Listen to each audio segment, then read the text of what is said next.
I still remember the sound. Glass shattering against my skull.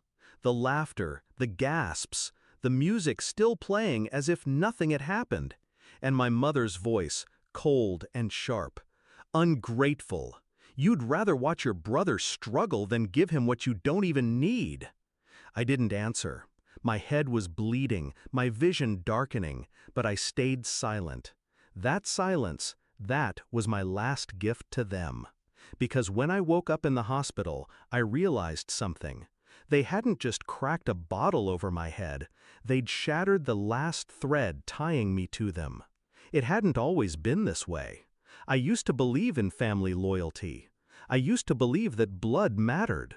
I was the quiet one, the one who worked in silence while my brother chased chaos and my parents cleaned up after him. They called him brilliant while he burned through their money, through mine, through anyone's who trusted him.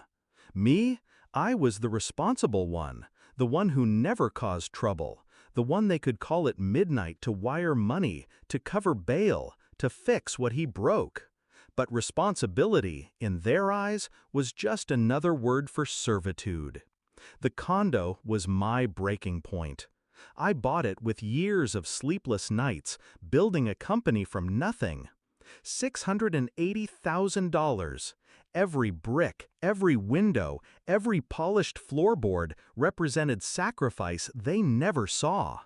When I refused to sign it over to him, the room turned on me. The word ungrateful sliced through the air like a blade.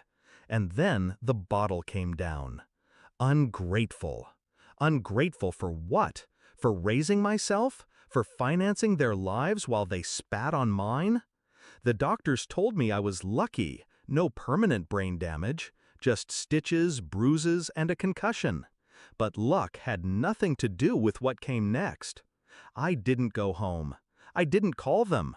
I sat in the hospital bed and I planned. Every loan in my brother's name, I owned them through shell companies. Every gift I had funneled into my parents' accounts, traceable, reversible, taxable. Every business venture they relied on me for, built on foundations they didn't understand, and I held the keys.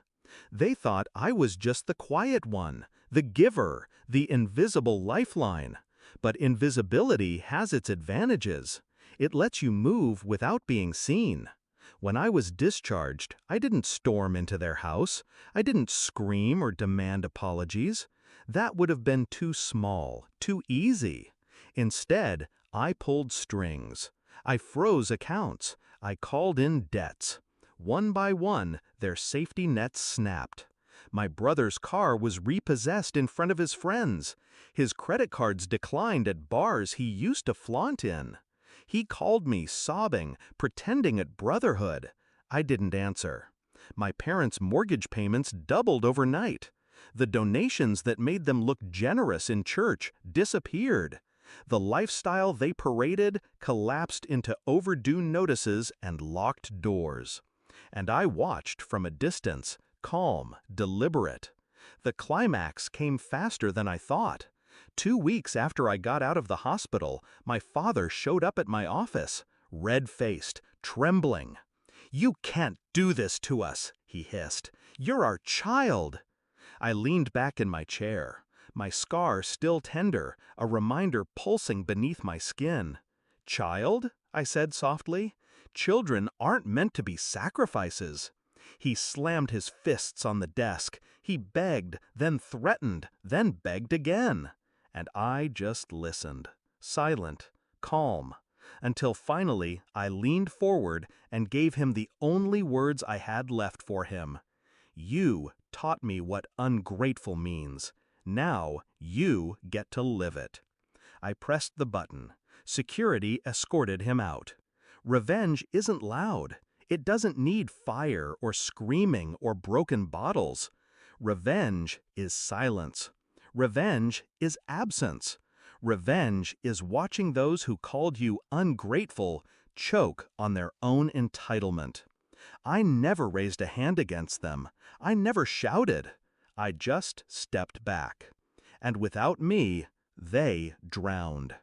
The last I heard, they sold the house. My brother sleeps on couches. My parents whisper about betrayal to anyone who'll listen. But me? I wake up in peace. I walk through the condo they once tried to take from me. Every corner of it reminds me not of them, but of survival. They thought they took everything from me with that bottle, but all they did was free me.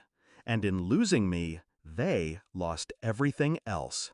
I'm not ungrateful. I'm just done.